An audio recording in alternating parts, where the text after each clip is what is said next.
Jadi kalau kita bersuka cita karena apa yang kita lihat di dunia ini itu terbatas, terbatas. Seringkali di Zoom ini dilontarkan pertanyaan yang menyudutkan kita dan kita semua mengaku dengan jujur, ya.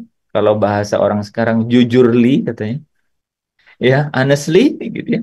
Secara jujur bahwa kita memang tertekan di dalam manusia uh, jasmani sekarang ini yang kita hidup di dalamnya gitu. Kita mengeluh dengan banyaknya tekanan gitu. Jadi 2 Korintus pasal 5 ya, menarik itu ya saudara. Di situ dikatakan kita tuh mengeluh karena 2 hal rupanya, ya.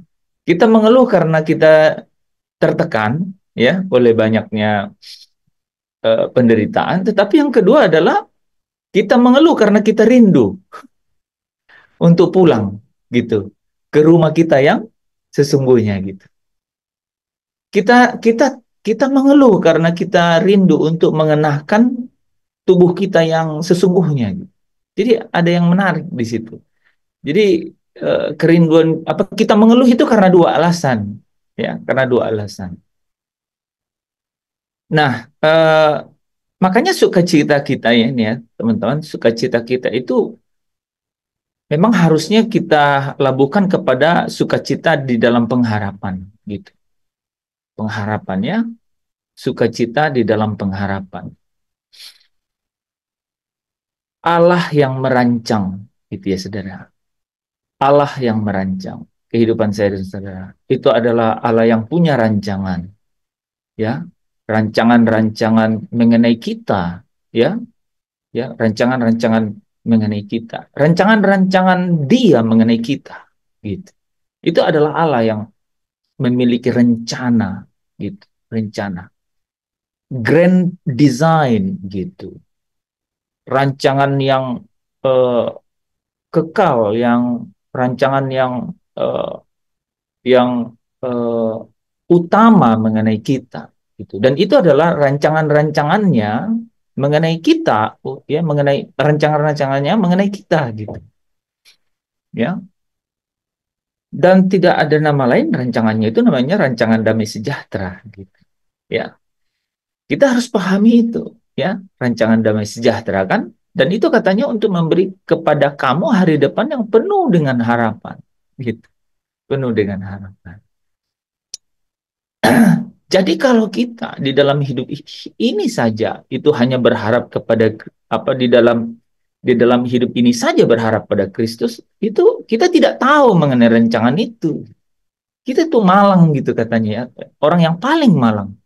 Karena kita nggak tahu tuh grand design-nya Allah itu. Allah yang sebenarnya membuat satu satu rencana besar gitu di dalam hidup kita. Itu. Nah, teman-teman, jadi kalau kita bilang malam hari ini tuh kita nyambung yang bagian terakhir kemarin ya, bersukacita itu di dalam pengharapan. Nah, maka kita sebenarnya kalau pengharapan itu berarti kita belum lihat kan, seperti dibilang di dalam kitab Roma ya. Kalau kita sudah melihat itu bukan lagi pengharapan namanya. Jadi kita pengharapan tadi kita belum lihat, gitu kan. Makanya Titus pasal 2 ya, ayat yang ke-13 itu menuliskan ini kan mengenai penggenapan pengharapan gitu.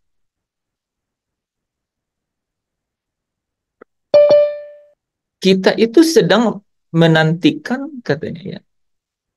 Kita sedang menantikan penggenapan pengharapan kita gitu. Jadi kita bersukacita di dalam pengharapan gitu ya. Kita bersukacita dalam pengharapan dan kita menantikan penggenapan pengharapan itu. Nah, penggenapan pengharapan itu Paulus menggambarkannya, saudara, ya, itu dengan sangat jelas gitu. Ya, Paulus menggambarkannya dengan eh, pada dan yang pada akhirnya aku menerima kebangkitan dari antara orang mati. Nah, coba kita sekarang kan kita sudah punya beberapa materi nih kemarin. Mari coba kita bahas itu ya. Eh, Kenapa Paulus sampai bilang pada akhirnya aku dapat eh, yang pada akhirnya aku memperoleh kebangkitan dari antara orang mati. Padahal semua orang mati kan bangkit. Coba saudara bisa jawab. Ya kan? Coba baca dulu deh. Filipi pasal 3 ayat yang ke-11.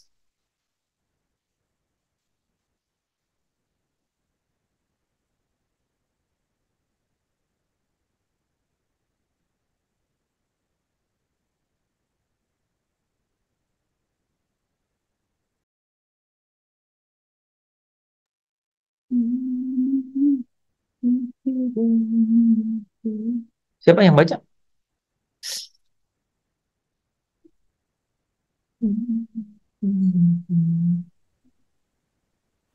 supaya aku akhirnya beroleh kebangkitan dari antara orang mati. Iya, supaya pada akhirnya aku memperoleh kebangkitan dari antara orang mati. Coba baca Kisah Para Rasul 24 ayat 15.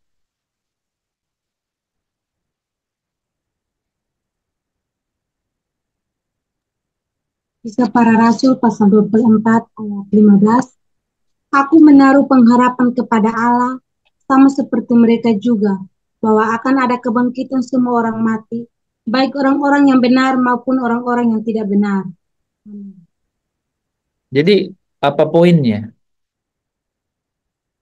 Kita baca Tuhan, satu ayat lagi. Baca satu ayat lagi.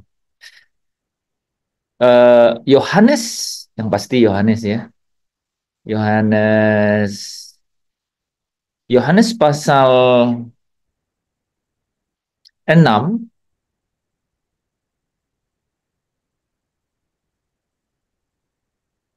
ayat ayat 44.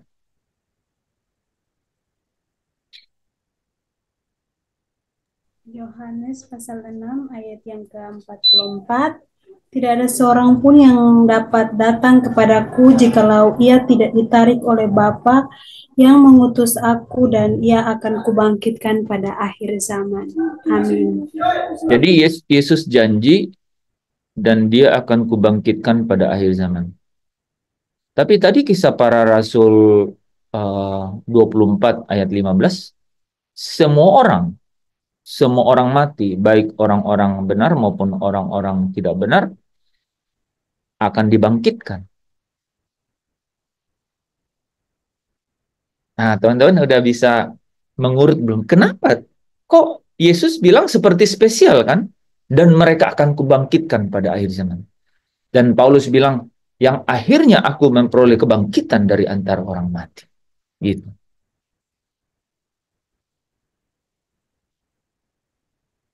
Sementara Paulus juga bilang bahwa semua orang akan bangkit. Ya. Apa spesialnya kalau gitu? Bangkit dari orang antara orang mati, sementara semua orang akan bangkit. Itu, ya. Perbedaannya Hmm. Gimana, Bu Nun? ada kebangkitan yang pertama ya. Kebangkitan pertama itu orang-orang yang menang ya. Sementara kebangkitan yang kedua itu orang-orang yang akan dihakimi. Iya, tapi kan dua-duanya kebangkitan. Jadi waktu Yesus katakan dan aku akan membangkitkan mereka pada akhir zaman. Seolah-olah yang lain nggak bangkit kan? Bangkit juga, tapi perbedaannya Yesus sudah bersama-sama dengan mereka. Memerintah bersama-sama dengan mereka. Yang pertama tadi. Iya, iya. Tapi coba bayangkan, itu karena kita tahu tuh akan ada perbedaan itu. Tapi kenapa Yesus bilang dan dan aku akan membangkitkan mereka pada akhir zaman gitu. Apa yang spesial di situ? Terus kenapa juga Paulus bilang, yang akhirnya aku akan memperoleh kebangkitan dari antara orang mati. Jadi seolah-olah kalau dia ngomong begitu, ya beruntung banget lah saya dapat kebangkitan dari antara orang mati. Sementara katanya semua orang akan bangkit kan gitu. Semua orang akan bangkit. Jadi pertanyaan pertama saya, kan pernyataan Yesus dan pernyataannya Paulus seolah-olah ada orang yang tidak bangkit sehingga dia mengingini kebangkitan kan gitu. Itu loh. Spesialnya bagi mereka yang dibangkitkan pada hari pernyataan anak Allah, mereka akan bersama-sama dengan Tuhan di uh, rumah Bapa. Itu Bagi sama jawabannya Bu Nur tadi. Iya, Tapi kalau terus dan mereka yang menang, mereka yang dibangkitkan bersama-sama Tuhan, mereka diberikan hak-hak kerajaan sorga. Sementara orang jiwa yang jiwa-jiwa yang tidak menang, mereka akan mengalami kematian kedua, yaitu masuk di dalam lautan api. Itu tentu saja setelah penghakiman kan. Nah, kalau di sini kan kita cuma membahas mengenai kebangkitan. Coba pernyataannya Paulus di Filipi 3 ya, ayat 10 dan 11. Ayat 11 katakan apa? Di 10-nya bilang, yang ku kehendaki adalah mengenal dia dan kuasa kebangkitannya, bla bla bla, sampai ayat 11, supaya pada akhirnya aku memperoleh kebangkitan dari antara orang mati. Kalau kita lihat catatannya kan dari ayat 10 dan 11 itu, pada akhirnya aku memperoleh kebangkitan dari antara orang mati. Jadi seolah-olah ada perbedaan dalam kebangkitan loh teman-teman. Gitu. Nah, kalau gitu saya kasih pertanyaan yang lebih ekstrim. Apakah kebangkitan dari antara orang mati dengan kebangkitan tubuh itu berbeda?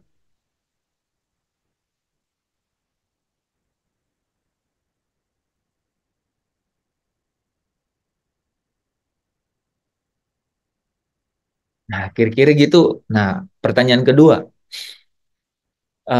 yang saya bilang kemarin kan, kalau saudara baca Wahyu pasal 20 ayat yang ke-11 sampai 15, itu yang dihakimi di situ orang mati, ya. Orang mati yang dihakimi di situ kan. Maka orang-orang mati itu berdiri di depan tahta. Ya. Gitu. Kebangkitan yang pertama itu mengenakan tubuh yang tidak dapat binasa. Tubuh seperti tubuh Kristus. Sementara kebangkitan kebangkitan yang kedua itu adalah kebangkitan yang dibawa ke penghakiman yang bisa juga mengalami kebinasaan. Nah, itu Bu Nur. Kalau kita lihat pada saat penghakiman yang Wahyu pasal 20 itu, yang ditulis itu malah orang-orang mati berdiri di hadapan tahta untuk dihakimi.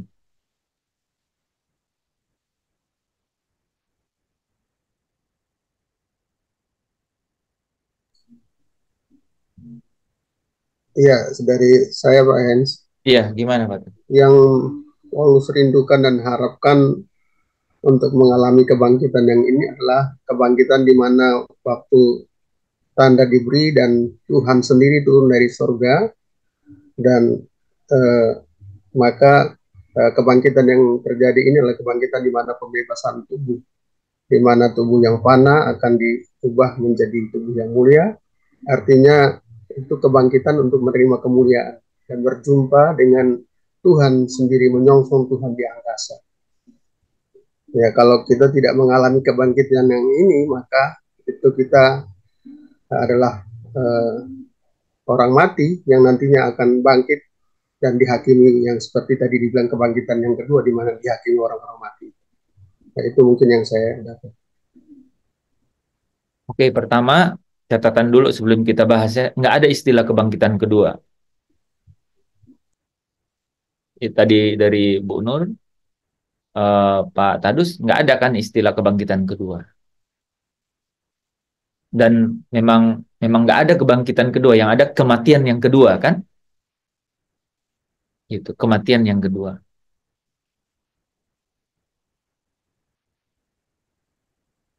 Nah, itu teman-teman, ya. Nanti kita akan apa? Kita akan eh, bisa mengerti kerajaan 1000 tahun di situ, dan kemudian kita juga bisa mengerti mengenai eh, tubuh alamiah dan tubuh surgawi. Gitu. Adam yang pertama itu memakai tubuh alamiah, tetapi yang dari surga itu memakai tubuh surgawi. Nah, soalnya malam hari ini kita udah mulai membahas itu. Di dalam pengakuan iman rasuli beberapa denominasi gereja juga ada istilah kami percaya apa uh, kebangkitan tubuh. Gitu. Tapi ada juga yang menghilangkan kebangkitan tubuh. Gitu. Jadi memang ada constraint di situ. Nah, teman-teman, sebenarnya kemarin saya sudah sedikit menyinggung ya Wahyu pasal 20 ayat yang keempat kan sama ayat yang keenam.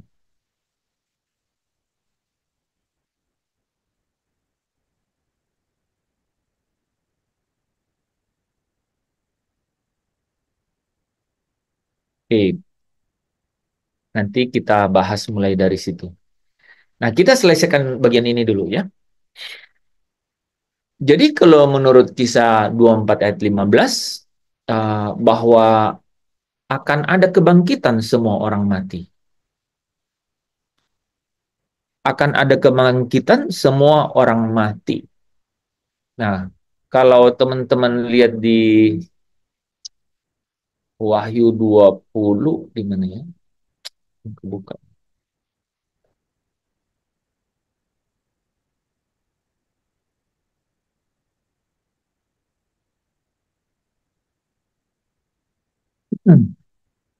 Lalu aku melihat satu tahta putih yang besar dan Dia yang duduk di atasnya. Dari hadapannya lenyaplah bumi dan langit dan tidak ditemukan lagi tempatnya. Dan aku melihat orang-orang mati. Besar dan kecil berdiri di depan tahta. Jadi menarik ya. Orang-orang mati berdiri di depan tahta. Saya tanya, pernah lihat orang mati berdiri? Ini bacaan bahasa Indonesia. Jadi sebenarnya kalau kita semakin baca gitu ya, kita tuh semakin kepikiran gitu loh. Ini jelas-jelas orang mati berdiri di hadapan tahta.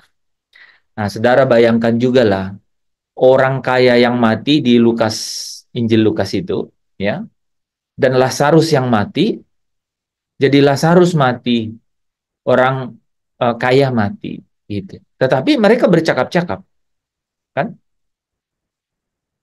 Nah, bacaan tadi katakan, Wahyu pasal 20 ayat yang ke-11, orang-orang mati besar kecil berdiri di hadapan tahta. Kemudian diulang di sini, orang-orang mati dihakimi menurut perbuatan mereka. Jadi orang-orang mati dihakimi menurut perbuatan mereka. Maka laut menyerahkan apa katanya? Orang-orang mati yang ada di dalamnya.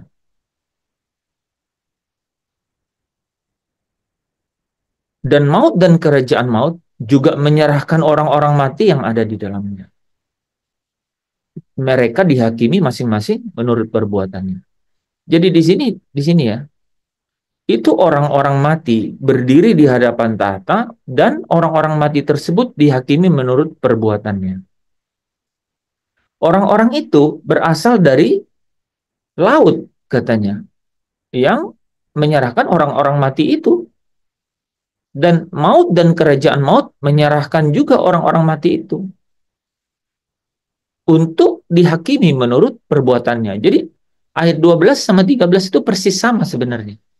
Orang mati dihakimi menurut perbuatan, ya kan? Tapi yang menarik di sini disimpulkan satu ayat. Itulah kematian yang kedua, yaitu lautan api. Itulah kematian yang kedua, yaitu lautan api. Menarik ya. Kalau kita kembali ke ayat 4 dan 6 ya. Ya, 4 dan 6. Kematian yang kedua tidak berkuasa. Ya kan? Kematian yang kedua tidak berkuasa lagi atas mereka. Siapa itu? Mereka yang mendapat bagian dalam kebangkitan yang pertama. Tapi kita nggak usah ke sini dulu ya. Jadi ada kematian yang kedua tidak berkuasa atas mereka. Sementara orang-orang mati yang dibawa ini itu dikatakan itulah, oh sorry, yang kedua ini dikatakan uh,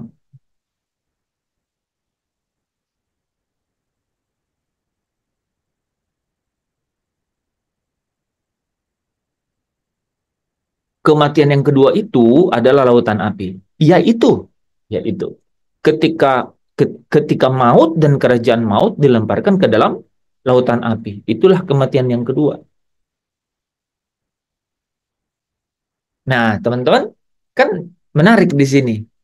Ada orang mati berdiri di hadapan tahta terus dihakimi gitu. Ada referensi Pak, orang mati di situ adalah orang yang tidak punya iman kepada Yesus Kristus. Udah pasti itu. Tapi kalau begitu ngapain dihakimi? Ya kan itu, ya kan menarik kan?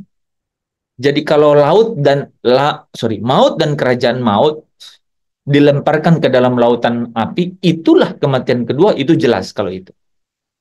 Tapi ayat 12 dan 13, orang-orang mati besar dan kecil berdiri di hadapan tahta dan dihakimi menurut perbuatan. Nah, teman-teman, itu menarik ya, karena itu sangat penting ketika kita nanti mempelajari mengenai, kita pelan-pelan aja ya, karena ada besok nih. Ketika kita mempelajari yang namanya tubuh ya, tubuh. Jadi ada soma dan ada pneumatikos gitu. Tubuh surgawi itu bahasa aslinya pneuma, roh, pneumatikos gitu. Jadi ada tubuh juga, tubuh surgawi. Menarik ya. Terus ada tubuh duniawi gitu. Ada tubuh duniawi, ada tubuh surgawi. Tubuh juga gitu. Saudara, nanti akan kita juga bahas darah dan daging tidak mendapat bagian dalam kerajaan Allah. Loh, sementara katanya tubuh kita akan diubah menjadi serupa dengan tubuh kita yang hina dan fana ini, akan diubah menjadi serupa dengan tubuh Yesus yang mulia. Gitu. Tapi Alkitab bilang darah dan daging tidak mendapat bagian dalam kerajaan Allah. Terus kita udah berkuar-kuar selama ini, wah, kita akan mendapat pembebasan tubuh, dapat tubuh kemuliaan, dapat melihat, dapat menjadi sama seperti Dia dalam keadaannya yang sebenarnya dan melihat Dia. Saat itu kita disebut anak-anak Allah gitu katanya kan. Sementara dibilang darah dan daging tidak mendapat bagian dalam kerajaan Allah. Ya. Nah, kata pemisahnya cuma di situ sebenarnya. Ada tubuh pneumatikos, ya, pneumatikos. Jadi tubuh surgawi, ada tubuh duniawi. Nah, ada tubuh duniawi, ya. Yesus itu adalah manusia surgawi. Adam itu adalah manusia duniawi. gitu, yang berasal dari bumi. Sementara Yesus itu adalah manusia surgawi yang berasal dari atas, dari surga. Nah, itu nanti kita bahas di situ. Nah, itu ada kaitannya, ada kaitannya. Kok tiba-tiba dibilang orang mati berdiri dihakimi gitu. Itu juga sebenarnya sangat terkait dengan kebangkitan yang pertama, ya. Tadi Bu Nur bilang itu ya. Saudara kalau perhatiin Roma pasal Wahyu pasal 20 tadi, ya, ayat yang keempat ya.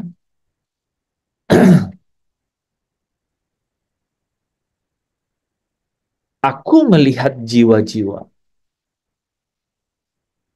Jadi dia melihat jiwa-jiwa.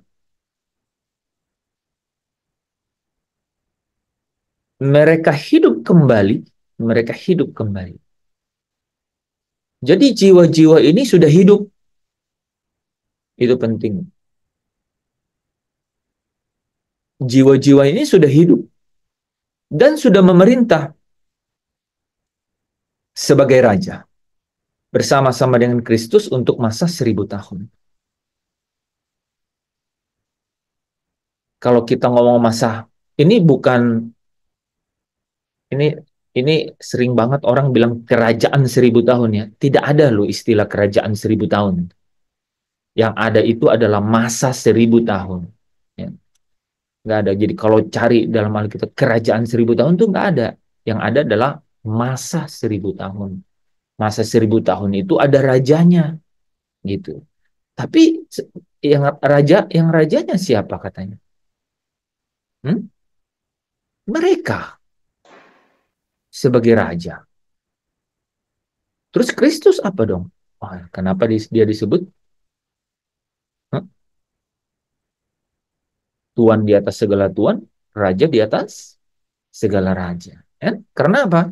Karena jiwa-jiwa ini yang sudah, yaitu mereka yang sudah hidup kembali, itu memerintah sebagai raja. Itu sedikit-sedikit ya, karena ini pasti baru menerimanya. Maharaja ya. Maharaja. Ya. Kalau dalam Maharaja atau di dalam kitab Wahyu disebut raja di atas segala raja. Tapi itu yang sangat menarik, teman-teman. Makanya Yohanes 5 ayat 24 kan gitu. Ya, mereka akan hidup sekalipun ya, mereka akan hidup sekalipun mereka sudah mati. Jadi gini loh. Yang saya bahas kemarin dia bahwa ketika orang benar gitu ya. Ketika orang benar itu mati di dalam tubuh duniawi gitu, dalam tubuh duniawi, maka dia akan dibangkitkan dalam jiwanya. Itu kebangkitan pertama. Belum ada tubuhnya. Kemudian dia akan dibangkitkan lagi mengenai kebangkitan tubuh. Jadi orang benar itu mati satu kali secara tubuh lahiriah atau tubuh duniawi, tapi kemudian dia 2 kali bangkit. Kebangkitan pertama itu adalah dia bangkit secara jiwanya, jadi tidak pernah mengalami yang namanya kematian gitu. Sebenarnya kan karena apa? Jiwanya ini langsung dibangkitkan. Dan kemudian pada saat Yesus datang kembali, maka dia diberikan tubuh surgawi. Gitu. Serupa dengan tubuh Yesus yang mulia itu. Itu orang benar. Nah, orang kafir bagaimana? Kok orang kafir? Apa Pak Tadus? Orang fasik. Orang fasik gitu ya. Rupanya orang kafir itu rupanya dari bahasa Inggris katanya cover ya, cover. Jadi orang kafir itu sebenarnya orang yang menutup diri gitu, cover tahu ya, menutup diri terhadap anugerah atau rahmat atau kasih karunia Allah. Cover. Itu katanya. Bagus juga tuh pengertian itu. Bisa nyambung juga dengan. Jadi kafir itu orang yang cover ya. Cover tahu kan, cover meja, cover apa gitu. Dia menutup diri terhadap anugerah. Ya, makanya Yohanes 3 ayat 18, Yohanes 3 ayat 36 udah ada di bawah hukuman kan, atau ada di bawah murka Allah kan, itu cover. Orang itu kafir berarti kan. Oke, balik ya. Jadi orang fasik gitu. Orang fasik itu ya dia dia mati ya secara tubuh, mati secara tubuh. Kemudian dia dibangkitkan secara jiwa. Sama tadi dibangkitkan secara jiwa juga kan. Tapi kemudian mati lagi secara tubuh dan jiwa gitu. Jadi orang kafir tuh uh, mati 2 kali, hidup sekali. Orang benar itu mati sekali secara tubuh lahiriah, bangkit 2 kali. Nah, itu biar gampang, tapi penjelasannya tidak sesederhana itu karena pengertian mati dan bangkitnya beda-beda, ya. Tapi untuk di depan dulu kayak gitu ya. Seperti itu untuk teman-teman muda menangkapnya. Orang benar itu mati ya, mati secara lahiriah 1 kali. Makanya kematian yang kedua tidak berkuasa atasnya. Nah, itu tadi ya. Jadi ada kematian pertama, kemudian ada kebangkitan yang pertama dan kematian yang kedua. Nggak ada kebangkitan kedua, ya kan? Nggak ada kebangkitan kedua kan? Kan gini loh, kematian pertama itu ada nggak? Ya, Ibrani ya. Iya, kematian daging ini kan Pak, kematian pertama. Tapi kan maksudnya dijelaskan di Ibrani kan bahwa setiap orang akan mati 1 kali, gitu kan, ditetapkan untuk mati gitu, ya kan? Betul, gitu. Tidak akan ada kebangkitan kedua Kak, maksudnya itu periode aja sih Pak, maksud saya tadi. Kebangkitan pertama itu maksudnya orang-orang yang tadi itu, cuman setelah itu orang-orang yang dihakimi, yang tidak bersama memerintah selama 1000 tahun itu mereka setelah itu kan baru mereka bangkit gitu. Orang-orang yang mati yang dilempar yang tadi di tahta itu ya. Setelah, jadi saya bahasanya pembahasan aja. Bukan maksud saya di dalam Alkitab tidak ada memang kebangkitan kedua. Hanya dikatakan kebangkitan pertama. Tapi kematian kedua adalah kematian yang di dalam penghukuman itu. Ya, jadi kematian kedua itu adalah jiwa dan tubuh selama-lamanya. Ya, kematian selama-lamanya. Ya. Kematian selama-lamanya. Kalau dalam bahasanya Daniel, kebinasaan dan apa? Kehinaan, bagus ya. Hafal kata-kata itu bagus ya. Jadi kehinaan dan kebinasaan selama-lamanya gitu. Jadi bahasanya juga tidak apa ya? Bahasanya itu tidak kaya gitu loh. Bahasanya itu kaya. Jadi ketika kita katakan kematian kedua, itu tidak lagi bicara mengenai mirip sama kematian pertama, nggak mirip kan? Karena kematian yang pertama itu kan murni tubuh lahiriah yang mati. Ini kan maksudnya mayat kan? Mayat. Mortal dalam bahasa medis kan? Mortal, mayat. Yang dibilang mati itu adalah tubuh soma tak bernyawa. Kan gitu, mati. Kan? Nah, kematian yang kedua itu bicara mengenai kehinaan dan kebinasaan abadi gitu. Gitu. Kehinaan dan kebinasaan abadi gitu. Sebenarnya harusnya abadi loh Saudara, karena kekal itu kan tak berawal dan tak berakhir. Kalau abadi itu ya berawal tapi tidak berakhir gitu ya.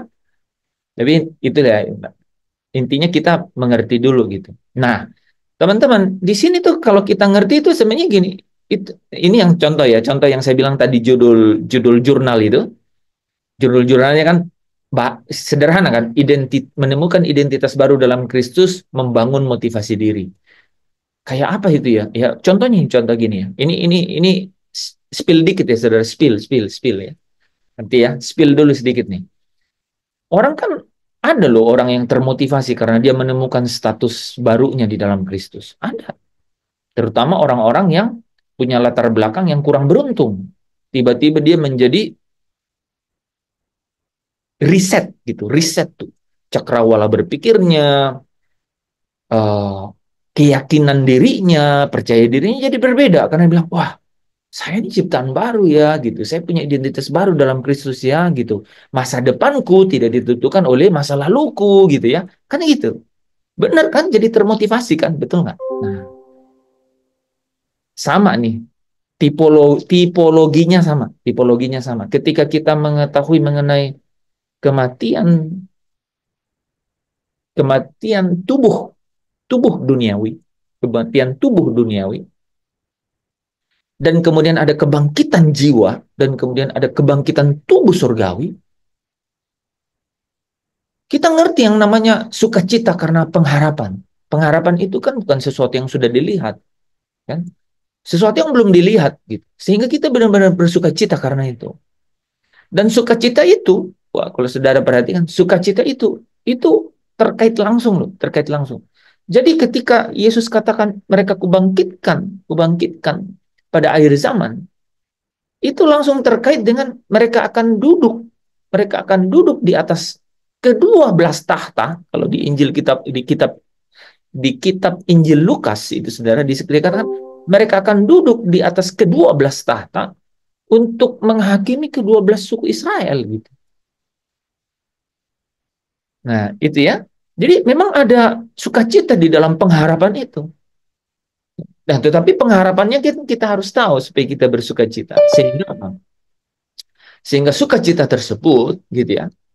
Sehingga sukacita tersebut itu dapat mengatasi segala sesuatu. Saya suka sekali loh kalimat di 2 Korintus pasal 4 itu ya.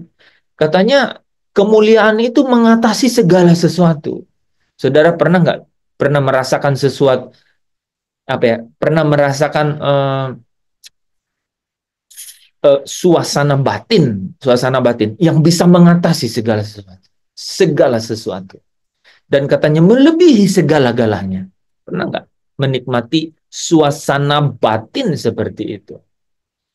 Nah, saya yakin ya, suasana batin seperti itu sebenarnya suasana batin yang sedang disempurnakan. Suasana batin seperti itu adalah suasana batin yang sedang didandani itu. Dan suasana batin seperti itu adalah jiwa-jiwa yang menemukan kesempurnaannya gitu, yang menemukan kesempurnaannya. Sehingga sehingga sehingga sering kita bahas sehingga memang layak, sekarang jadi nyambung nih, sehingga memang layak untuk menerima tubuh surgawi, sehingga memang layak untuk menerima tubuh surgawi gitu. Jadi jiwa yang tidak layak, jiwa yang tidak menemukan kesempurnaannya, ya, itu tidak mungkin kan dia di ya, menarik. Tidak mungkin kan dia dibangkitkan kemudian diberi. Jadi Alkitab pakai kata gitu. Allah memberi tubuh. Ya, 1 Korintus 15. Allah memberikan tubuh. Jadi diberi memang tubuh. Nah, tubuh apa? Tubuh surgawi. Gitu. Nah, jadi untuk orang benar, ini menarik ya, untuk orang-orang benar, mereka itu apa? Mati, orang yang mati di dalam Tuhan, makanya Pak Wahyu pasal 14 ayat 13 gitu ya. Mereka yang berbahagialah mereka yang mati di dalam Tuhan. Sungguh kata Roh, karena mereka akan beristirahat. Nah, mereka pada saat beristirahat ini jiwa-jiwa di bawah mezbah itu mereka mengalami kebangkitan jiwa. Nah, itulah kebangkitan yang pertama. Makanya teman-teman kalau punya pengertian gitu coba kita bahas, kita baca ya. Uh, Wahyu pasal 20 ini ya. Nih ya. Paling bagus ya, ini kalau dibaca itu bahkan sampai ayat yang ke-7.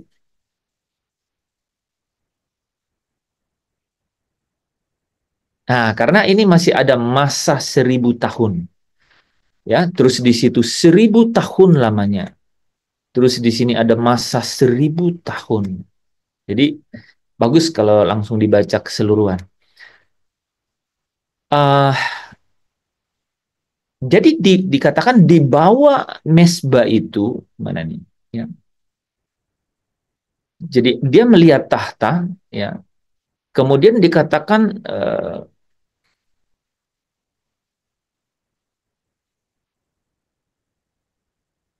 aku melihat jiwa-jiwa, ya. Jiwa-jiwa ini di bawah mesbah nih. Sebentar ya.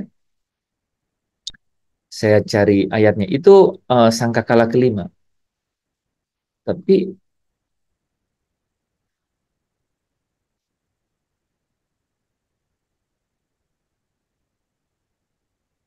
ya, Wahyu 6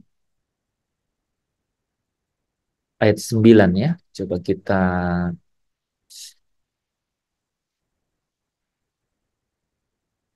Wahyu 6 ayat 9.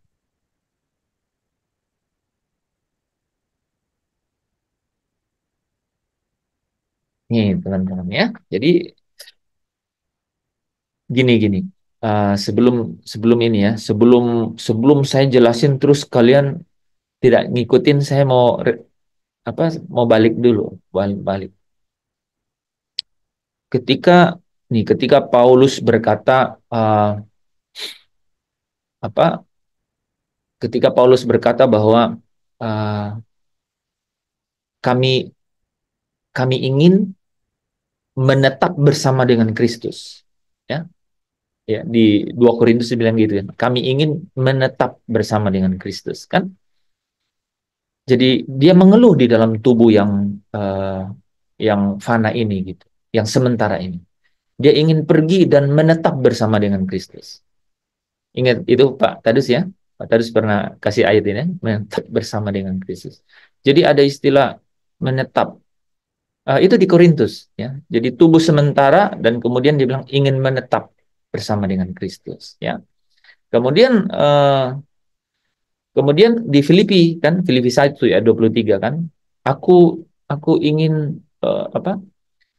Aku ingin pergi dan tinggal bersama dengan Kristus ya. Aku didesak dari dua pihak, tetapi itu yang apa? Itu lebih baik bagiku katanya. Itu lebih baik bagiku kan, pergi dan tinggal bersama dengan Kristus. Nah, apa yang menjadi dorongan gitu loh? Apa yang menjadi dorongan orang-orang seperti Paulus ini kemudian sampai menaruh hasrat gitu. Melabuhkan seluruh pengharapannya itu ke situ. Itu sudah pasti mengenai apa? Pasti ada pengetahuan akan kebenaran. Yang kemudian pengetahuan akan kebenaran itu memiliki persekutuan gitu. Persekutuan dengan apa? Dengan manusia batiniahnya.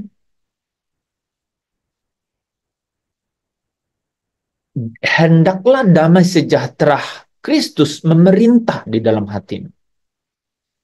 Memerintah dalam hatimu. Jadi ada kebenaran itu yang dapat memerintah gitu. Artinya dapat memimpin gitu, dapat menguasai gitu.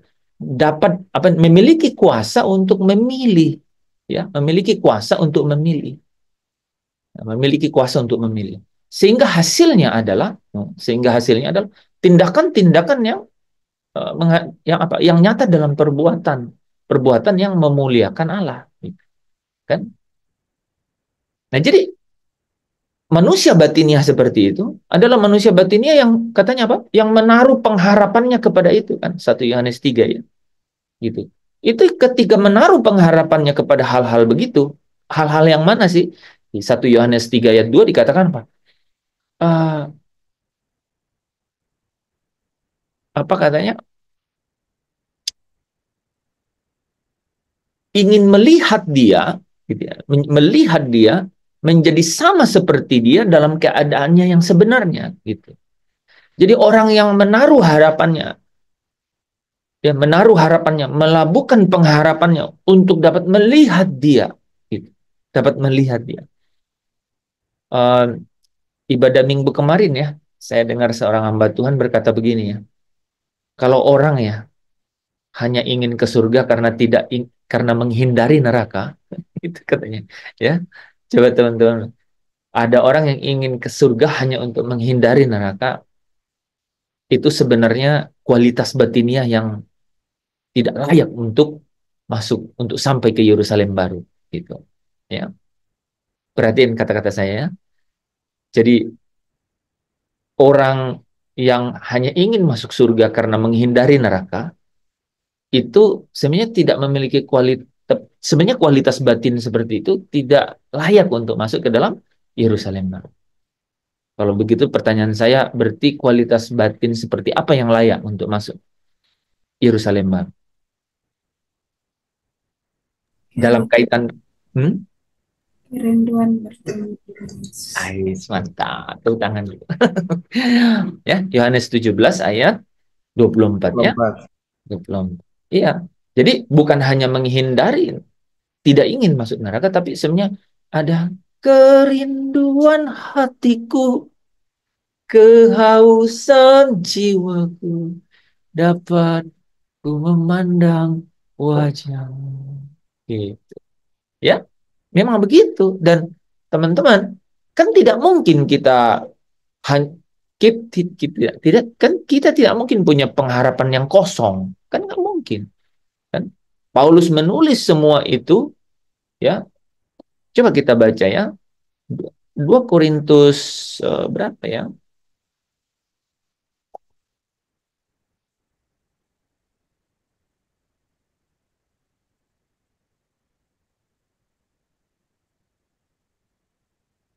Mana? Menetap bersama Kristus.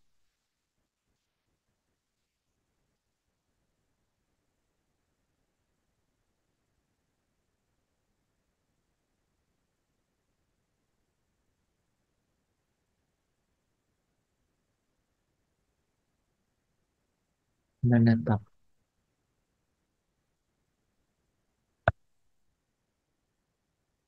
Tadi saya baru baca 2 Korintus berapa betul?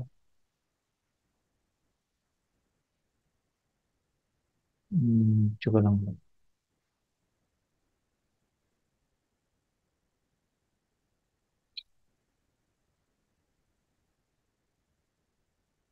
Ada yang dapat? Menetap bersama Tuhan.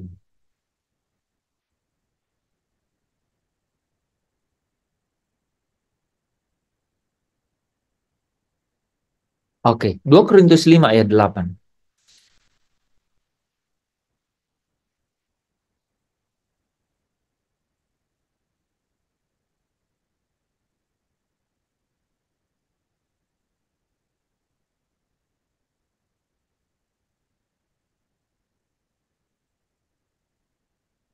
Kita baca dari ayat 6 sampai 8 aja. Ya.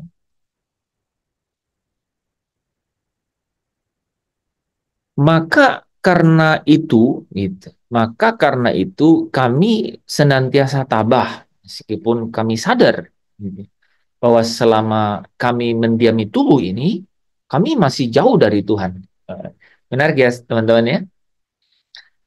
Jadi jadi dia bilang, selama kami mendiami tubuh ini, kami masih jauh dari Tuhan. Sebab hidup kami ini adalah hidup karena percaya, bukan karena melihat. Jadi ada konteks mengenai belum melihat gitu ya. Jadi masih merupakan pengharapan. Tetapi hati kami tabah. Dan terlebih suka kami. Gitu. Ini menarik. Ini di sini kan. Jadi Paulus bilang, terlebih suka kami, apa katanya? Beralih dari tubuh ini untuk menetap pada Tuhan. Nah, jadi teman-teman kalau baca beralih dari tubuh ini dan menetap pada Tuhan, seolah-olah tidak bertubuh lagi nanti, gitu ya. Nah, ini sebenarnya dijelaskan di ayat-ayat berikutnya nanti bahwa tubuh yang dimaksud ini adalah tubuh duniawi, karena nanti akan ada tubuh surgawi, gitu ya. Jadi, tapi yang saya mau jelaskan di sini kan dia bilang gini ya, selama kami mendiami tubuh ini, itu kami masih jauh dari Tuhan. Jadi memang ada konteks di mana ya belum bisa melihat Tuhan gitu. ya, dalam keadaan selama kami mendiami tubuh ini, ya, hati kami tabah dan terlebih suka kami, di sini saudara, terlebih suka kami yang ku ingin, sorry, kehausan jiwa, apa, kerinduan hatiku, kehausan jiwaku, dapat ku memandang wajahmu, beralih dari tubuh ini untuk menetap pada Tuhan. Nah, ini kan mirip sama Filipi 1 ayat 23, ya. Aku didesak dari dua pihak. Aku ingin pergi dan diam bersama-sama dengan Kristus. Itu memang jauh lebih baik. Ya kan? Oke. Jadi memang eh, ada sesuatu yang mendasari Paulus gitu untuk memiliki gairah itu. Gitu. Dan kita nggak mungkin tuh. Saya tidak bisa membayangkan, saudara, ada orang yang memiliki gairah seperti itu, ya. Kalaupun ada, yang tadi ya, kalaupun ada itu adalah apa? Sekedar untuk menghindari neraka gitu, ya kan? Menghindari kematian yang kedua tadi, sekedar menghindari kematian kedua. Tapi rupanya menghindari kematian kedua itu berhadapan dengan penghakiman terakhir kan, gitu. Nah, penghakiman terakhir kan. Nah, baru kita masuk ke kita coba bahas dulu sedikit di situ ya. Sebenarnya saya udah siapin ayat, nah, tapi nggak masuk-masuk ke situ ya. Baru sekarang masuknya. Nih, ini ya. Nah, ini kan Daniel kan bilang ya. Daniel bilang bahwa banyak dari antara orang-orang yang telah tidur di dalam debu tanah, ya, artinya mati, tubuh duniawinya itu selesai, gitu ya. Akan bangun, akan bangkit. Sebagian untuk mendapat hidup yang kekal dan sebagian mengalami kehinaan dan kengerian yang kekal. Jadi kata hidup itu dikontraskan loh saudara ya. Di sini tidak disebut hidup gitu sebenarnya ya. Uh, nah, Yohanes 5 ayat 28-29. Janganlah kamu heran akan hal itu sebab saatnya akan tiba bahwa semua orang di dalam kuburan tadi ini ya, di dalam debu tanah akan mendengar suaranya. Dan mereka yang telah berbuat baik, jadi ada kan. Jadi konteksnya di kitab Injil Yohanes juga disebut. Mereka yang berbuat baik akan keluar, ini ya, akan bangun, dan bangkit untuk hidup yang kekal. Ya, sama ya, bangkit. Tetapi mereka yang telah berbuat jahat akan bangkit untuk dihukum. Nah, saudara perhatikan, ini bangkit untuk dihukum. Kan bukan kebangkitan tubuh, ya kan? Bangkit kan bisa jiwanya yang bangkit. Nah, saya mau jawab sambil jalan ya. Kenapa disebut di Wahyu 20 itu orang-orang mati berdiri di hadapan tahta? Ada yang udah bisa jawab dengan lihat itu?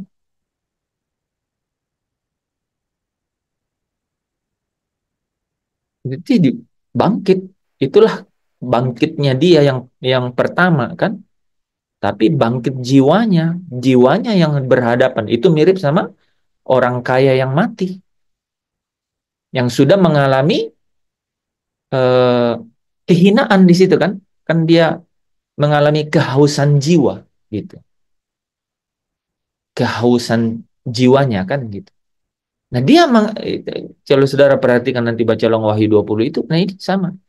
Jadi mereka bangkit, tapi bangkit itu jiwanya. Jadi kebangkitan nih, menarik.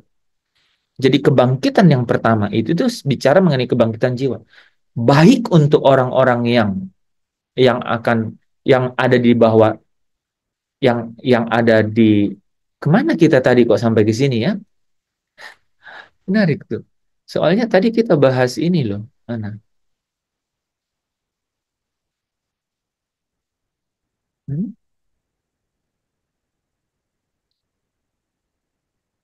Saya bahas Wahyu pasal 6 ayat 9 tadi. Oh iya ya. Ya enggak gini. Tadi kan saya bilang bahwa sebelum saya jelaskan lebih jauh, saudara harus tangkap nih, kan? gitu. Nah, yang saya mau katakan tadi itu adalah memiliki gairah, ya. Kerinduan hatiku, kehausan jiwaku, dapat ku memandang wajahmu. Tidak sekedar menghindari api neraka, tapi sungguh-sungguh ingin, ya, makanya saya suka 2 Korintus tadi itu. Ya, pakai kata apa tadi? Eh, iya, jadi pakai kata beralih. Lebih suka kami beralih. Nah, kata-katanya luar biasa. Lebih suka kami beralih dari tubuh ini dan menetap bersama Tuhan. Adakah sesuatu dalam hidup saudara yang saudara mau bilang, lebih suka kami beralih dari karakter seperti ini dan menetap bersama dengan Tuhan, gitu. Itu, ya, itu nggak sederhana, ya kan? Itulah segala sesuatu sebenarnya yang apa ya, bayangan apa yang saya dapat pahami, ya, yang menggerakkan yang menggerakkan hampir seluruh apa eh, jiwa, ya, daripada tulisan-tulisan Paulus, gitu, ya. Itu, ya, yang ini loh saudara, ini ini adalah hampir-hampir kayak seperti kesimpulannya, kan, gitu. Nih, terlebih suka kami beralih dari tubuh ini untuk menetap pada Tuhan, ya. Aku ingin pergi dan diam bersama dengan Kristus, itu memang jauh lebih baik, gitu. Di dalam tubuh ini kita mengeluh. Ada satu lagi. Wah, ini nih, bentar, saya tambahin satu lagi, ya. Em, eh, di 2 Korintus 5 ini juga, ya. 2 Korintus 5 juga. Eh, yang mengeluh dalam tubuh itu benar, ya. Ya, betul, ya. Oke, ayat 2. Hmm. Nih, teman-teman. Saya suka ayat-ayat seperti ini, ya. Soalnya mengubah karakter saya. Nah, ini kan karena kita karena ini. Jadi kita mengeluh, katanya, ya. Di dalam kemah ini sama dengan dalam tubuh ini, kan, gitu.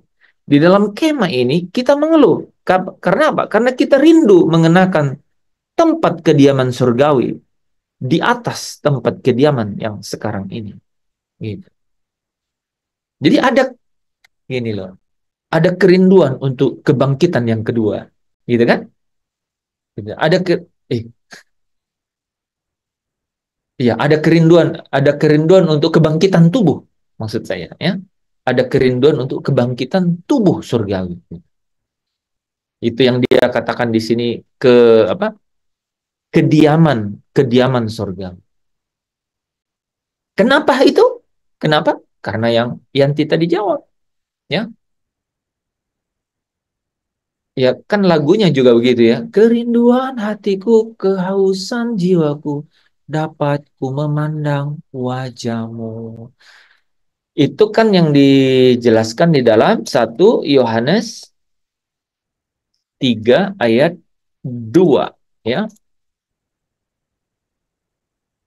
Yesus sih memang bilang begitu, kan, supaya di mana aku berada, kamu pun berada. Tapi kalau di sini kan lebih gamblang, gitu, ya. Akan tetapi kita tahu, apabila Kristus menyatakan dirinya, kita akan menjadi sama seperti Dia. Wah, itu kan. Jadi tubuh surgawi, ya. Sebab kita akan melihat Dia dalam keadaannya yang sebenarnya. Gitu. Jadi real, kan? Gitu. Kita akan melihat Dia dalam keadaannya yang sebenarnya.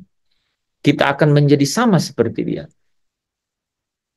Untuk itulah kemudian Paulus bilang ini, kan, kita rindu mengenakan tubuh surgawi, gitu, di atas tubuh yang sekarang ini, gitu. Dan makanya dibilang, terlebih suka kami beralih dari tubuh ini dan untuk menetap bersama Tuhan. Karena apa? Karena kita akan melihat Dia dalam keadaannya yang sebenarnya. Itu ya, teman-teman. Jadi memang sesuatu yang sangat eh, menggerakkan banyak dimensi dalam hidup kita. Ya, kalau saya perhatikan itu yang membuat Paulus berkata segala sesuatu yang kuanggap keuntungan sekarang kuanggap rugi. Gitu. Itu itu pasti itu pasti didorong oleh satu eh, kekuatan yang kuat gitu, kekuatan yang kuat. Itu.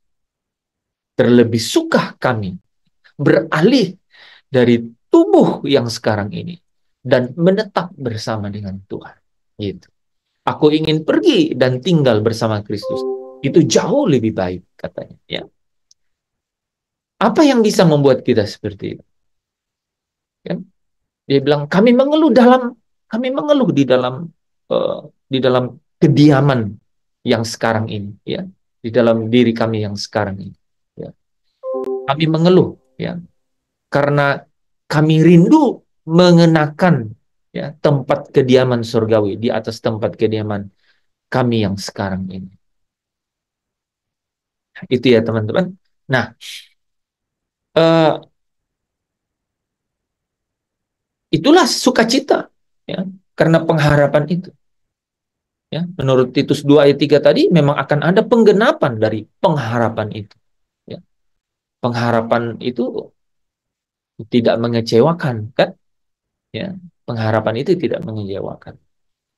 Karena pengharapan itulah yang membuat uh, kita berkata apa? Pengharapan itu mengatasi segala sesuatu, ya, mengatasi segala-galanya. Ya. Nah,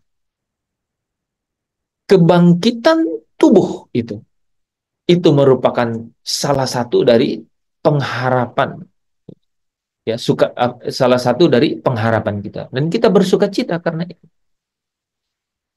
Nah, sebelum kebangkitan tubuh itu ada kebangkitan jiwa. Nah, saudara bisa lihat itu, kebangkitan jiwa. Karena menarik begini, apakah mungkin orang yang di neraka untuk apa dikasih tubuh? Gitu. Untuk apa dikasih tubuh? Ya kan? Itu jadi tanda tanya lah. Kita bisa jawab besok. Untuk apa dikasih tubuh? Kita bisa buktikan bahwa orang-orang itu, nah ini nih, apanya orang yang dihakimi? Kan bukan tubuh tubuh lahirianya, kan? Kan bukan tubuh lahirianya. Yang dihakimi kan perbuatannya. Nah, perbuatan ini apa? Kemarin saya sudah jelasin ya. Perbuatan ini adalah hasil dari tindakan. Tindakan ini terdorong oleh satu kehendak, ya kan? Perbuatan itu, kehendak. Kehendak ini lahir dari jiwa, lahir dari pikiran dan perasaan, kan? Dari kesadaran, dari sunedesis, dari hati nurani. Nah, makanya nih, kalau kita dorong ke belakang lagi, orang yang nggak punya hukum di atasnya, ya, itu dihakimi menurut hati nuraninya, kesadarannya. Karena memang kesadarannya itu yang katanya apa? Menuduh dan membela. Ya, menuduh kalau dia berbuat sesuatu yang tidak dituntut oleh Tuhan, atau apa? Atau membela, jadi menuduh kalau dia tidak lakukan, atau membela kalau kemudian dia melakukan sesuatu yang dituntut oleh Tuhan. Bisa hukumnya Tuhan, bisa Tuhan juga langsung kalau hukumnya belum ada, ya kan? Gitu. Kesadarannya, hati nuraninya, sunedesis, kesadaran terdalam. Gitu.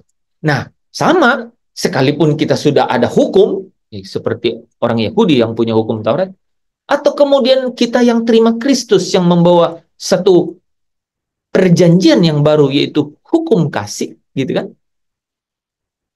Maka kita dituntut dengan itu, kan? Dia, ya, hati nurani kita akan apa? Akan apa? Akan memberikan kesaksian, kan gitu. Nah, kita akan dihakimi menurut apa? Menurut apa yang dihasilkan. Apa yang dihasilkan dari apa? Dari jiwa pada dasarnya, kan? Dari jiwa. Maka, nah, saudara jadi bisa bayangkan, maka sebenarnya kebangkitan jiwa kebangkitan jiwa kan.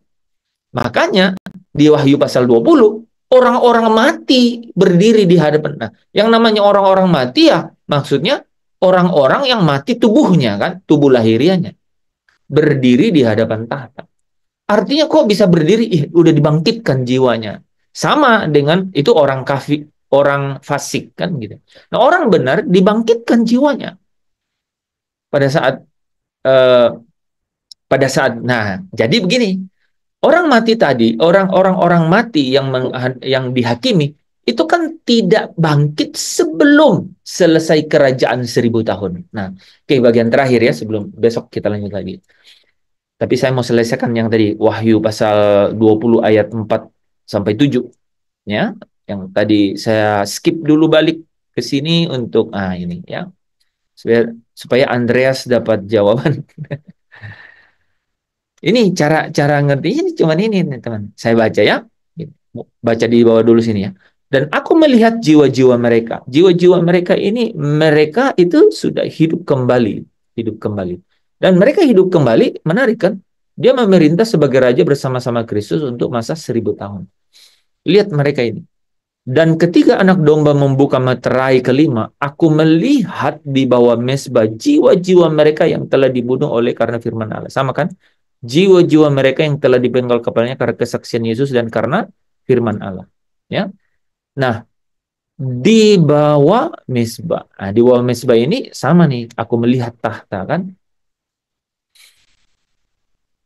Mereka ini dikatakan, tetapi mereka itu memerintah sebagai raja bersama-sama dengan Kristus untuk masa 1000 tahun. Saudara kalau mau lihat bagaimana cara mereka memerintah sebagai raja ya, nanti baca Wahyu pasal 6 ini ayat 10 11 ke bawah. Itu akan kelihatan bagaimana mereka bisa bisa menggerakkan surga, boleh tanda kutip ya, menggerakkan surga. Sehingga meterai kelima ini bisa jalan gitu. Nah, itu bisa kita lihat, oh bagaimana ya cara orang-orang ini memerintah sebagai raja. Gitu ya, oke. Nah, ayat 5 bisa memberi kita keterangan nih. Orang-orang mati yang lain, orang-orang yang mati yang lain ini, nih orang mati ini, orang-orang mati besar kecil berdiri di depan tahta, orang-orang mati di dalamnya ini, nih orang-orang mati 3 kali disebut nih orang-orang mati. Orang-orang mati yang mana maksudnya? Itu yang ini. Nah, orang-orang yang mati yang lain tidak bangkit sebelum masa 1000 tahun itu. Nah, ini kebangkitan jiwa, ini juga kebangkitan jiwa yang ini. Makanya disebut orang-orang mati, gitu. Oke? Tapi artinya, karena gini, orang-orang mati yang lain tidak bangkit. Berarti dia ini udah bangkit dong. Tapi apakah mereka udah dapat tubuh? Belum. Ini jiwa nih, kebangkitan jiwa. Ini seperti seperti keadaannya teman-teman Lukas pasal berapa? 19 dan Lukas pasal 9 ya. Lukas pasal 19 bicara mengenai Lazarus ya, sama orang kaya, dan Lukas pasal 9 ya.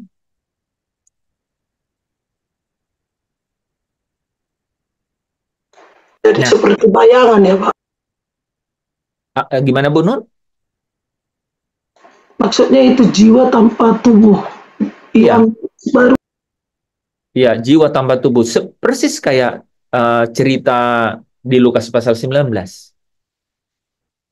Kan itu kan cakap-cakap tuh. Yang menarik kan yang saya bilang kan, kok orang kaya itu bisa kenal muka Abraham ya? Apakah Abraham pakai tubuh di situ?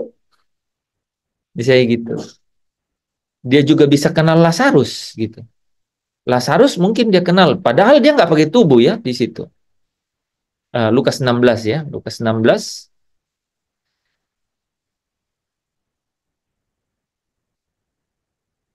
Gitu. Nah, kita lanjutkan dulu ya.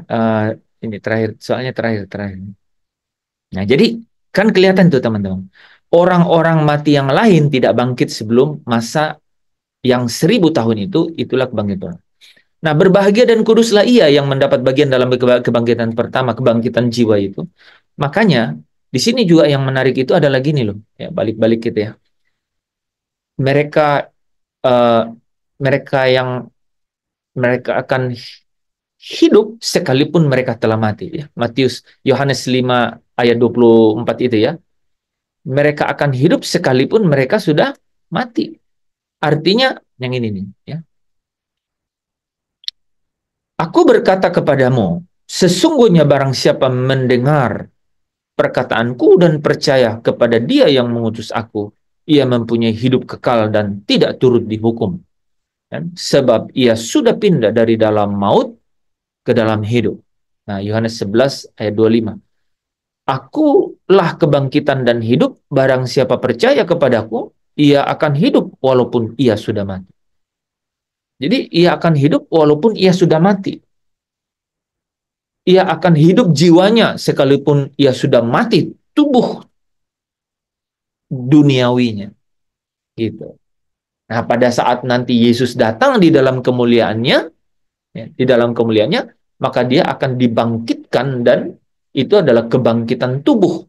Ya, memang tidak ada istilah kebangkitan kedua, tapi itulah kebangkitan tubuh, yaitu mengenakan tubuh surgawi.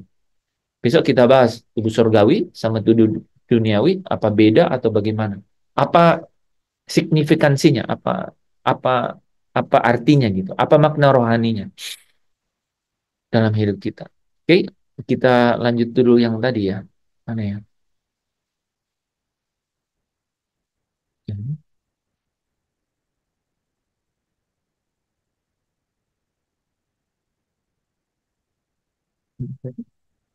Oke, ini ya.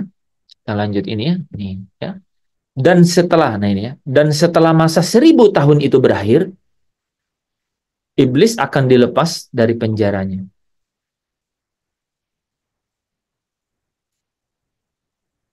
Lanjut dikit ya.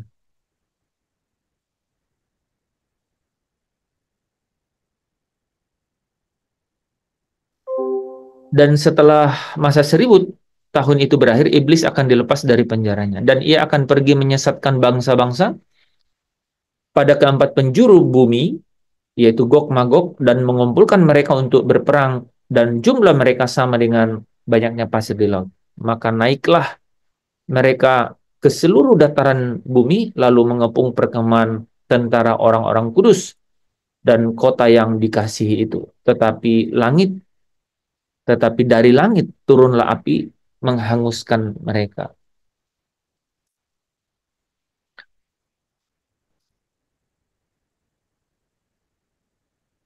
Oh, baru masuk tuh, ya kan ini, ya, kan? Nah, dan iblis yang menyesatkan mereka dilemparkan ke dalam lautan api dan belerang, yaitu tempat binatang, nabi palsu, dan mereka disiksa siang malam sampai selama-lamanya. Ini teman-teman kalau lihat ini, maut dan kerajaan maut dilemparkan ke dalam lautan api. Itu memang yang paling terakhir, dan yang paling terakhir itu, yang uh, sebelum sampai ke situ, yang apa yang dihukum. Nah, yang dihukum adalah ini, iblis dilemparkan ke dalam lautan api, yaitu, nah, sebelum iblis, ya, nanti kita lihat itu di Wahyu pasal 18-19, binatang dan nabi palsu, ya, yaitu tempat binatang, artinya binatang dan nabi palsu itu udah di situ, ya, mereka disiksa siang malam sampai selama-lamanya. Siang malam itu tidak juga berarti bahwa 24 jam kayak sekarang, ya. Itu cuma mengatakan bahwa tidak henti-hentinya. Karena ketika siang berakhir ya jadi malam, malam siang lagi, gitu kan. Nah, gitu ya, teman-teman. Jadi di sini kita bisa lihat nih, ya. Orang-orang mati yang lain tidak bangkit sebelum masa yang 1000 tahun itu. Gitu. Nggak bangkit sebelum masa 1000 tahun itu berakhir. Berakhir. Nah, masa 1000 tahun di sini itu, ya, masa 1000 tahun di sini itu, ini kan mereka akan memerintah sebagai raja bersama-sama dengan dia selama 1000 tahun lamanya. Nah, masa 1000 tahun itu adalah itu masa dari iblis diikat, iblis diikat, nah, iblis diikat. Yaitu ketika iblis diikat, maka kerajaan itu ada di bumi. Kan? Kerajaan itu ada di bumi. Kerajaan ada di bumi ini berkuasa di bumi ini sampai kepada Yesus datang kembali. Sampai kepada Yesus datang yang kedua kali. Nah, itu kerajaan. Sebenarnya itulah kerajaan 1000 tahun itu. Kerajaan di mana Yesus memerintah sebagai raja. Itu. Karena nih teman-teman kalau nanti pelajari 2 Korintus 15 ya. Ya, 2 Korintus 15 ya, ayat 24 sampai 28 itu, maka akan setelah itu Yesus akan akan nah, di akhir masa 1000 tahun itu, perhatiin tadi ya, di akhir itu, maka Yesus sendiri yang akan turun untuk mengalahkan, gitu ya, untuk mengalahkan mulai dari Babel, ya, kemudian binatang yaitu antikris dan nabi palsu, dan kemudian apa? Dan kemudian iblis, gitu. Nah, setelah, ya, nah tapi teman-teman lihat nggak tadi ya? Iblis itu bahkan katanya mengepung ya kota yang dikasihi itu. Itu maksudnya apa? Ini kalau kita gambarkan ya, kalau kita benar-benar coba ini ya. Kan iblis itu pernah di surga, kan gitu. Nah, sampai iblis ini masih coba balik loh ke tempat itu, karena dia kan sebenarnya udah jatuh dari langit kan, masih sempat balik ke situ loh. Itu yang kalau pemahaman saya balik ke situ. Tapi kemudian bilang lalu ada api yang turun dari langit itu. Nah, turun dari langit. Jadi saya menafsirkannya itu benar-benar dari Bapa, gitu kan? Turun dari langit. Kalau baca 2 Korintus 15 ayat 24 sampai 28 itu, kan katanya gini, dan Bapa sendiri apa katanya? Menaklukkan segala sesuatu di bawah kakinya, di bawah kaki Yesus, ya kan? Kekuasaan, penguasa, kerajaan di bawah kakinya. Dan maut, dan apa katanya? Musuh yang terakhir adalah maut, kan? Nah, saudara bisa bayangkan itu ya, dengan cerita yang di Wahyu tadi. Musuh yang terakhir adalah maut, gitu. Betul kan? Yang terakhir itu maut. Maut dan kerajaan maut, ya kan? Dilemparkan ke dalam lautan api. Wahyu 20 tadi ya. Itu ayat 14. Maut dan dilemparkan ke dalam. Itulah kematian yang kedua, yaitu lautan api. Setelah itu katanya, ya, jadi kan dikatakan bahwa dan Yesus menyerahkan kerajaannya kepada Bapaknya. Jadi setelah Yesus mengerjakan segala sesuatu itu, dia serahkan itu kepada Bapaknya. Supaya katanya dikatakan apa? Allah itu di dalam itu luar biasa ayat itu ya. Ya. Dikatakan dia itu Allah segala di dalam segalanya katanya ya. Gimana ayatnya ya? Supaya dia itu menjadi terakhir yang mau naik terakhir 2 Korintus 15 ayat 24 sampai 28. Oh, salah. 1 Korintus. Oke. Nih, teman-teman ya. Kalau saya salah ngomong gitu diingatin, Bang. Nih, ya.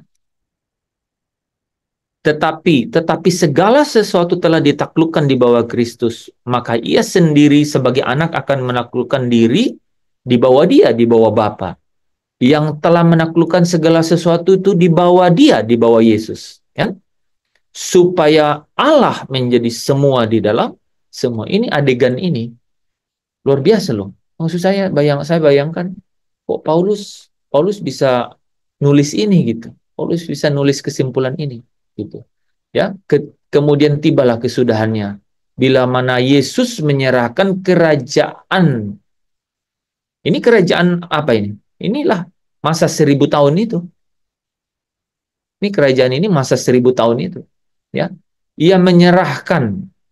Jadi masa 1000 tahun ini itu adalah masa di mana iblis diikat. ia menyerahkan kerajaan kepada Allah Bapa. Jadi waktu dikatakan Allah di sini berarti yang dia maksudkan Allah Bapa kan? Sesudah ia membinasakan segala pemerintahan, kekuasaan, dan kekuatan. Jadi siapa ia ini? Yesus. Jadi Yesus yang akan mengalahkan segala pemerintah, kekuasaan, dan kekuatan. Binatang, antikris, nabi palsu, ya, dan Babel, dan kemudian iblis, ya. Ini, ia harus memegang pemerintahan sebagai raja sampai Allah. Ini bagus ya. Ini teman-teman, jadi ia harus, jadi sejak kapan ia memerintah sebagai raja? Nah, kan? Sampai Allah meletakkan semua musuhnya di bawah kakinya. Itu saya terjemahkan ini nih. Allah meletakkan semua musuh di bawah kakinya itu ketika ini nih. Mana tadi? Dan tetapi dari langit turunlah api menghanguskan mereka. Naiklah iblis itu ke seluruh dataran bumi. Kenapa dibilang naik ke seluruh dataran bumi? Karena tadinya itu dia dilemparkan ke dalam jurang maut. Namanya bottomless. Apa gitu ya? Saya lupa. Ya, ke dalam jurang maut kan? Dilemparkan ke dalam jurang maut. Nah, jadi sekarang mereka itu naik ke dataran bumi, lalu mengepung perkemahan tentara orang-orang kudus. Bukan hanya itu, kota yang dikasihi itu juga katanya.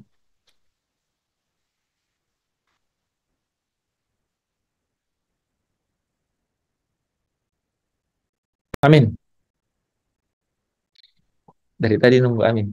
Kita doa ya, Bapak, kami berharap sungguh-sungguh supaya Engkau memberikan kami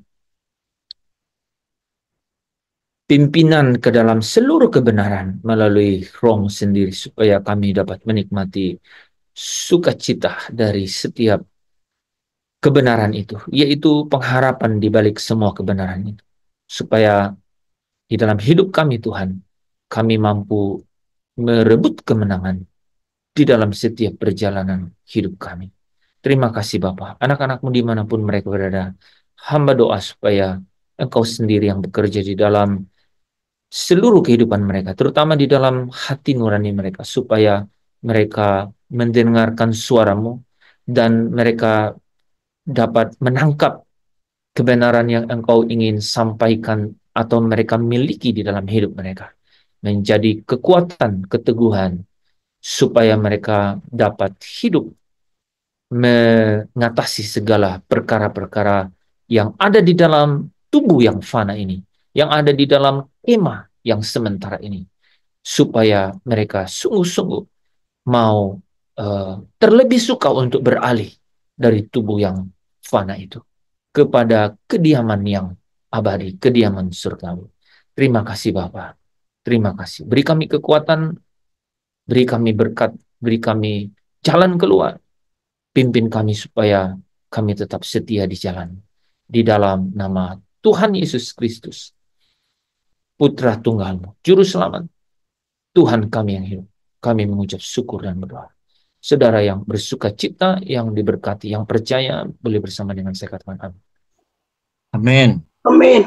Amin. Amin. Amin.